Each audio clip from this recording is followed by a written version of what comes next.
Hey everybody, thanks so much for joining us today. I hope the content encourages you and helps you build your faith.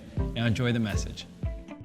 Let's dive in. Book of James. For those of you that don't know, we've been in a season on the book of James. Last week was an exception. Felt the Lord wanted us to go somewhere different just that week. We're going to wrap up the book of James. We've been here for 8 or 9 weeks, something like that. We've got 2 weekends left. We've got this one and the next one. There's some context for you. Before I start reading the book of James, let me give you a little bit of context so you can wrap your mind around what's happening. The book was written by James, the half-brother of Jesus, okay? The background of the book is James, the half-brother of Jesus, he was not a follower of Jesus while Jesus was on earth. In fact, if you read through the Gospel of Matthew, you can see multiple times his brothers mocked him and made fun of him for the miracles he would perform. They even came together one time as a family and said, we should have this man committed to a mental institution. He's crazy. He's talking out of his mind. So his brother wasn't a follower of him until Jesus did what he said he was going to do. He went to the cross, he died on the cross, he rose again, he appeared to the witnesses, he ascended to the Father, and in the midst of that time, James' heart was transformed, and it was transformed by action. James is a man who's about that action. We always say the season phrase together, so I need you to post it in the chat. I'm about that action. James is about that action. He's saying, don't talk to me about it. Don't, give me any sort of words about it. He said, I want to see you do something with it. Take action with what God has given you. So we get the context of James. Now we read the book of James asking ourselves this question, because this is what changed James' life, and this is what he was writing about.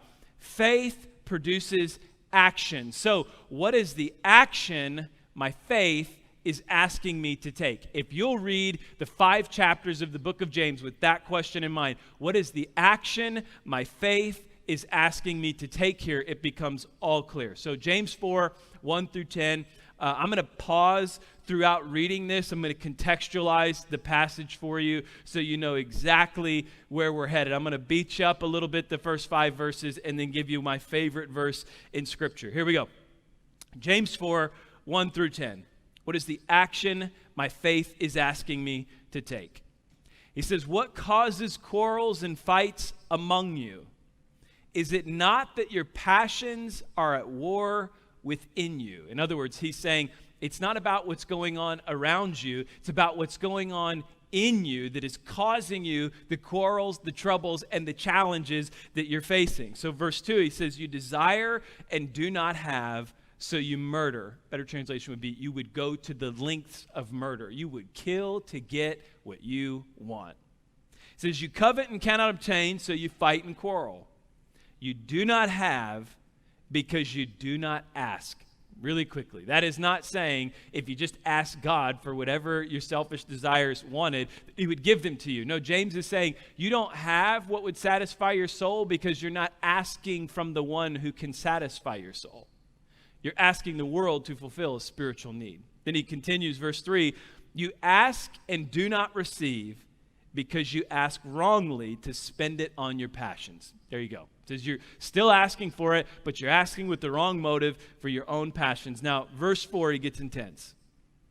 You adulterous people, do you not know that friendship with the world makes you an enemy with God?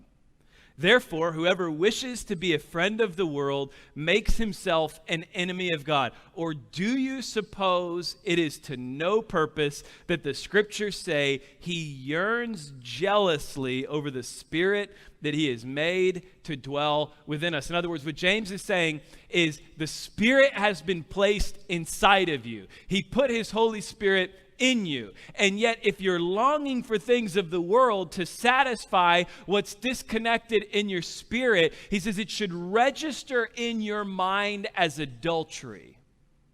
And it's as intense here as it sounds right now. He's saying when you come to the realization that, you know what, I've been asking the world to satisfy a spiritual deficit in my life. It should feel like adultery. It should feel like you walked into your house and you found your partner with somebody else. Your heart should break. Your stomach should drop. Your mind should become unclear. You should be angry. You should be sad. You should be upset. You should be hurt. He said all of those things should be what encompasses your feelings when you realize that the Spirit has been placed within you and God is longing to satisfy that Spirit within you, but you have been chasing the world to satisfy it.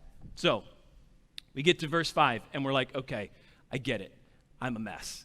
I have God's Spirit in me, but I'm longing for the world on a daily, trying to satisfy myself, and I figured out I can't satisfy myself, but I've been doing it for so long, I feel ashamed, I feel embarrassed, I feel like I don't add up, I feel inadequate, I feel like I've been in this sin for so long that how can God do anything in me? My favorite verse in the Bible, James 4, verse 6, he says, but he gives more grace. Would you say that out loud in your living room right now? He gives more grace. You read 7 through 10 in light of verse 6. So listen to this. He gives more grace so I can submit to him. He gives more grace so I can resist the enemy. He gives more grace so I can draw near to him. He gives more grace so I can be cleansed. He gives more grace so I can be purified. He gives more grace so I can be wretched and mourn and weep over my sin. He gives more grace so that I can be turned to an affection for him and not affection for my sin. He gives more grace so that I can be humble before him and he will exalt me. 7 through 10 is where we're spending most of our time today. There are 10 imperative Greek verbs that James gives. He gives you 10 action steps. He says, okay, you realize that your current longings have been cheating on the Spirit of God within you. I've got great news for you. He gives more grace.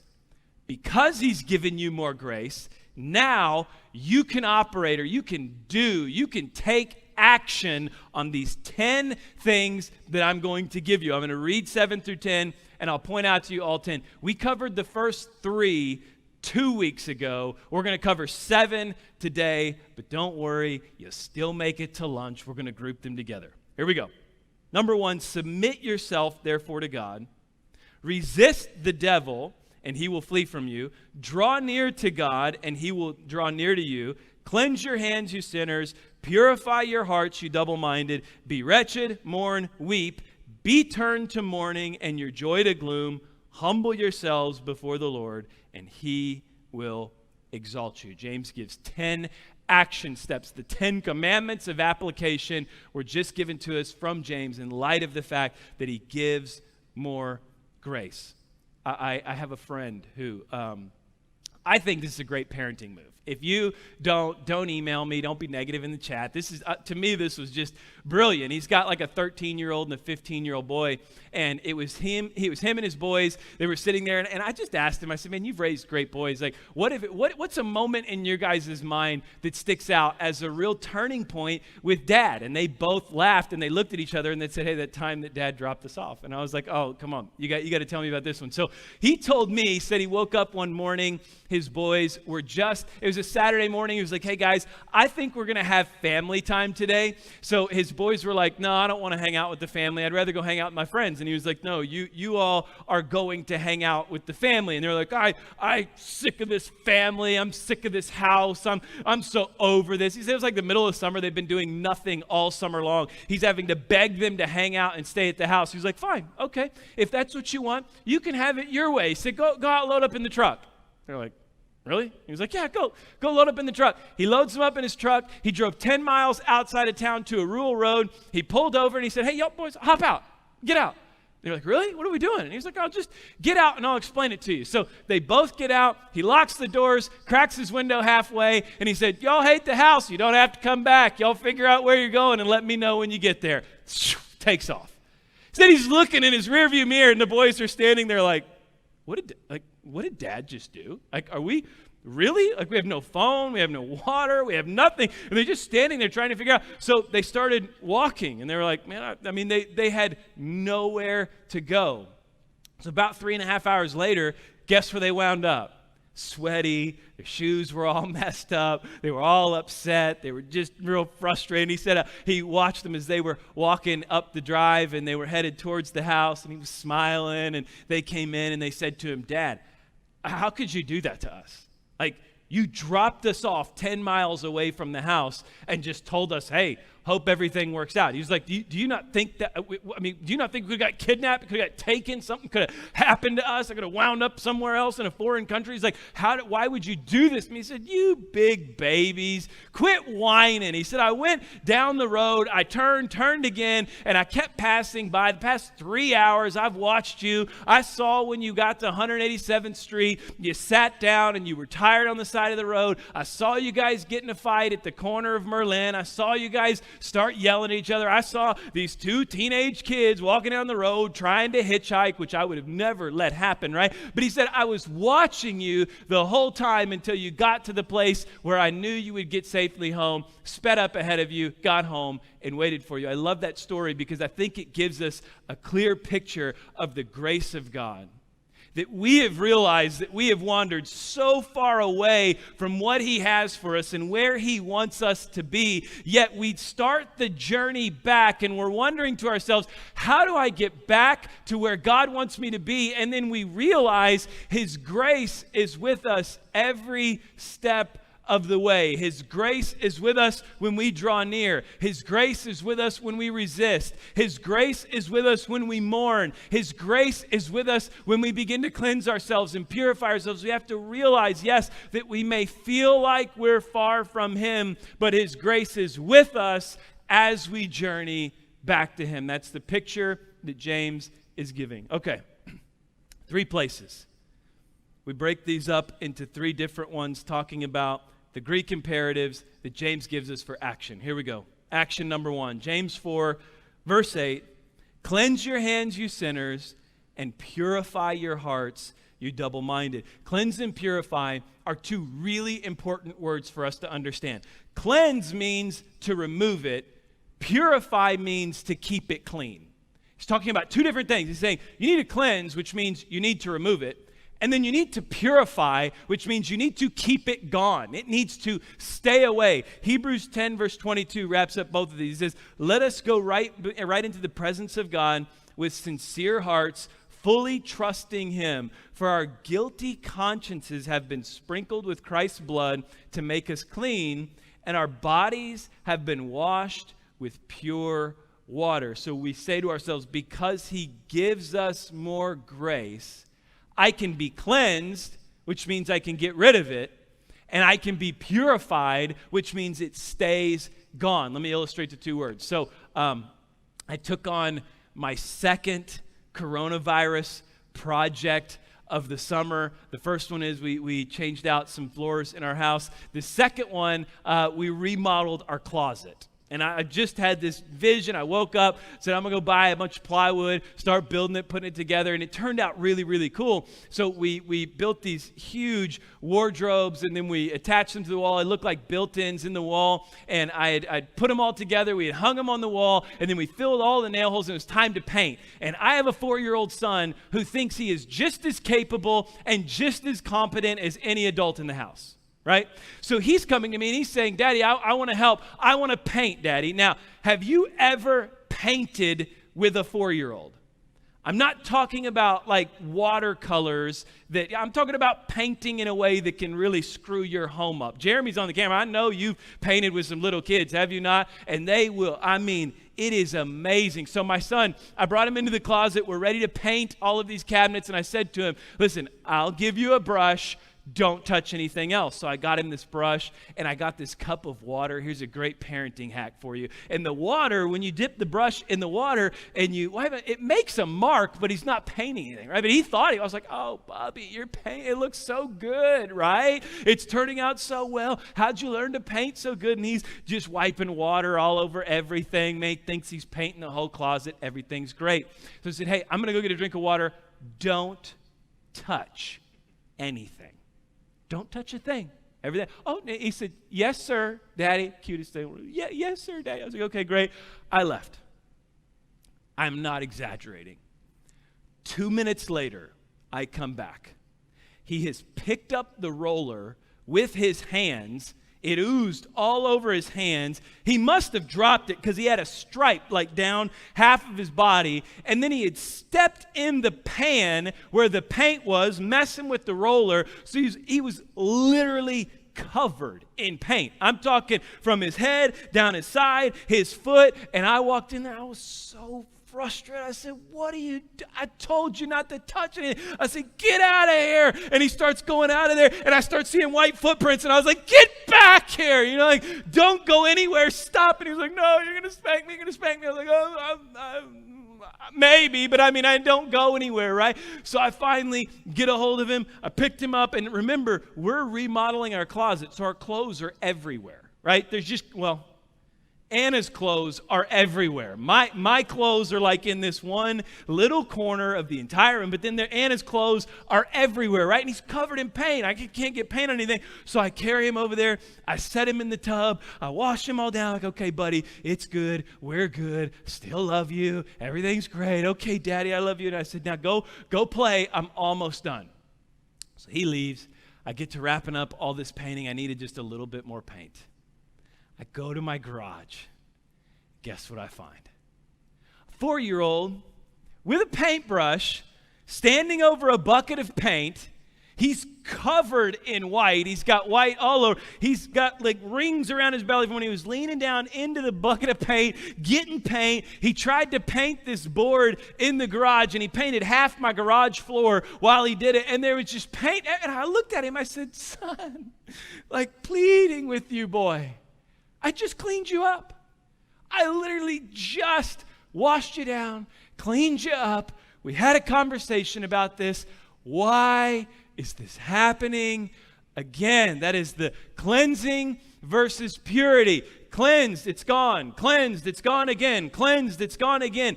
Purity, it stays gone. Christians get cleansed, but maturity is found in purity. If you want to live a mature life in the Lord, it's time to stop just having to go get cleansed all the time. In fact, maybe the transition you need to make is, you know what? I shouldn't be repenting on Sunday and getting cleansed and asking the Lord to forgive me on Sunday and then doing the same thing on Monday and then on Tuesday and then feeling bad on Wednesday and coming back to the Lord and saying, Lord, help me to not do this again. And then on Thursday, you go back to it, and Friday, and then Saturday's a good day, and then Sunday, I need a little cleansing again. Purity is when it stays gone. Cleansing, I get rid of it. Purity, I keep it away. James is saying the grace of God will empower you to not just be cleansed, but to live pure, to live with it gone. So you don't have to continue this cycle of cleansing over and over, but you can live a pure life. And then he continues on the second part, James 4, verse 9. He says, be wretched and mourn and weep. Let your laughter, the third Greek imperative, be turned to mourning and your joy to gloom. That word for be wretched it means to be distressed. It means that it distresses you so bad it bothers you. Mourn means to have sorrow and pain, and let your laughter be turned to. The word be turned to is metamorphosis. It's a transformation. In other words, he's saying the sin that you laughed about and joked about should now break your heart. In other words, when you're moving into maturity with the Lord, sin is not what used to make you cool in your past, right? Sin is a man. Before I knew Jesus, I was really cool. I was partying every night. I was smoking weed, popping pills, getting drunk. I was crazy. I was that person hanging out of the sunroof at 2 a.m, driving down the street. I used to be really cool before I met Jesus, right? James is saying that's not what sin is anymore. Sin's not something you laugh about anymore. Sin's not it's not testimony bragging rights. Oh, yeah, well, you did that? Well, guess what I did? You'll never top this one. Boy, we love Jesus now, right? No, he's saying that needs to turn to mourning. Your heart needs to break over those things.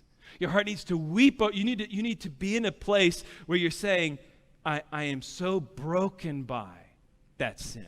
I'm so broken by, and here's why. Let me connect to you why. But first, I was thinking about this. I wanted to show it to you so bad. We're growing in technology around here. Every week we're getting better. I saw somebody had commented, we've got the lyrics now. We've got the scripture now. We're coming along. We couldn't get this video, but I was scrolling my phone the other day. If you will Google Sergeant surprises son at Taekwondo meet. Have you guys seen this? Where this sergeant, he was gone for 10 months overseas. He comes and he surprises his son at a Taekwondo match, right? So his son they blindfolded his son, and when they blindfolded him, then they had him, and the son was sitting there throwing hands at these pads, and then all of a sudden, they snuck the dad in, and he comes in, and his son is just throwing punches, and he starts talking to his son. He says, come on, boy. And the kid's like, he can't see him, but he pauses, he can hear him. And then he starts swinging again, and he's, come on, boy. And then he pauses again, and he says, Daddy? Then he rips his gloves off, he pulls off the cover, and he looks up and he sees his dad, and I'm talking rushes weeping into his dad's arms. I'm not crying, you're crying. I was literally, I was by myself watching this. I was waiting on Anna for something. We were getting ready to go somewhere, and I'm watching this, and I'm crying to myself, and I'm like, what is wrong with me? You know, like, why? Come on, man. And then I was thinking to myself, I'll cry over a video like that, but when was the last time I cried over sin in my life that broke God's heart? I'll cry over these cheesy videos and reunions and stuff like that, but then I'll sit back and not have tears. I've asked the Lord, does it give me tears over anything in my life that's causing separation between you and I? Here is why. Listen to Matthew 5, verse 4. This is Jesus preaching a sermon. He says, God blesses those who mourn. Penthos, it's the same Greek word that James uses. God blesses those who mourn, for they will be comforted. The place of comfort is found when you're mourning over what it is that's bringing separation between you and God. He's saying, if I will come to a place where I'll mourn that sin, and it will cause me agony, and it will cause me distress, and I'll hate it, and I'll be hurt, and I'll be frustrated by it, that God's comfort will meet me in that place. I want to be comforted from the sin of my past. I want to be comforted from my shame. When I mourn it, God will comfort me from it. The place of comfort is found when we come to a place of mourning and brokenness over it. And then he finishes here, James 4, verse 10. He says, humble yourselves before the Lord, and he will exalt you. James is just ripping off his brother Jesus at this point. Matthew 23, verse 12, Jesus said, but those who exalt themselves will be humbled, and those who humble themselves will be exalted. It's important to understand the ticket to where you want to go is not in how well you promote yourself, but in how well you humble yourself. James told, humble yourself before the Lord and you'll be exalted. Jesus said, those who exalt themselves will be humbled, but those who humble themselves will be exalted. If you're sitting in your mind thinking, man, Lord, I want to go to this next level. I want to reach this spot. I want to become this, and I want to achieve this. It's not in how well you're going to promote yourself that's going to get you there. It's in how well you can humble yourself before God who raises you up. There was a story told of a revival happening in North Carolina, and this young man invited his friend to attend the revival with him. And the night that they were going to the revival, it was pouring down rain. No preacher likes rainy Sundays, right? It's just like you drive to church, the wipers are going, the rain's going away. Like, well, this is just thank you, devil, for trying to ruin the Sunday. But they get to the revival. There's like 30 people there. The preacher preaches his heart out, and one person gives their life to Jesus. It was that little boy's friend. Little boy's friend decides, you know what? I think I want to serve the Lord with my life, so I'm going to go to Bible college. So he goes to Bible college. He's a first-year student in Bible college, and while he's there was a church in Florida that needed a pastor to come preach the Easter sermon. So they called the dean of the Bible college. They said, hey, would you be willing to come preach? And he said, no, not me, but let me recommend this young boy.